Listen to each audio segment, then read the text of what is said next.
बीडच्या केजमधल्या मस्साजोग मधले सरपंच संतोष देशमुख यांची निर्घृण हत्या झाली आणि याचे पडसाद राज्यामध्ये ठिकठिकाणी उमटल्याचं पाहायला मिळालं। या घटनेचा निषेध होतोय। या हत्या प्रकरणावरनं सर्वपक्षीय नेत्यांनी आज मूक मोर्चाचं आयोजन केलेलं होतं। या हत्या प्रकरणाचा निषेध करण्यासाठी आज मूक मोर्चा काढला गेला। या मोर्चात संभाजीराजे छत्रपती, मनोज जरांगे, ज्योती मेटे, संदीप क्षीरसागर, सुरेश धस, प्रकाश सोळंके, जितेंद्र आव्हाड असे अनेक मोठे नेते सहभागी झाले होते।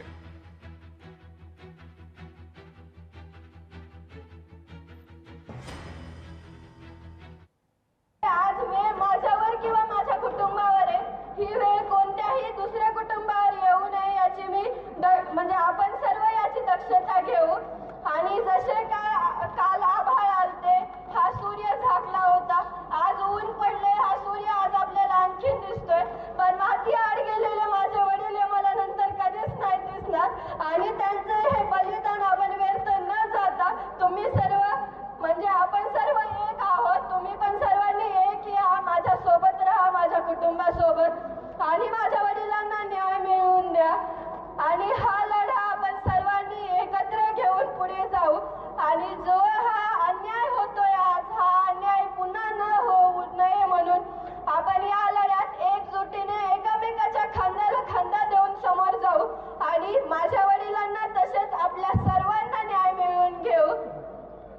मी एवढीच विनंती करते की आज जसे तुम्ही मोठ्या संख्येने माझ्या सोबत किंवा माझ्या कुटुंबासोबत आहात, तसेच तुम्ही सदैव आमच्या सोबत राहा। सगळ्या भावनावर असल्यावर नाही का, माझे सगळे भाऊ न्याय मिळवून देतील, आम्हाला विश्वास आहे सगळ्यांवर। माझा एक भाऊ गेला, मला लाखो भाऊ नाही गमवायचे, माझे लाखो भाऊ तर मला माझा विश्वास खूप विश्वास आहे, न्याय मिळेल।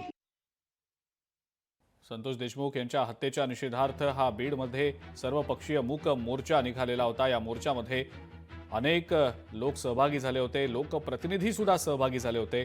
आरोपींना फाशीची शिक्षा देण्याची मागणी यावेळेला करण्यात आली।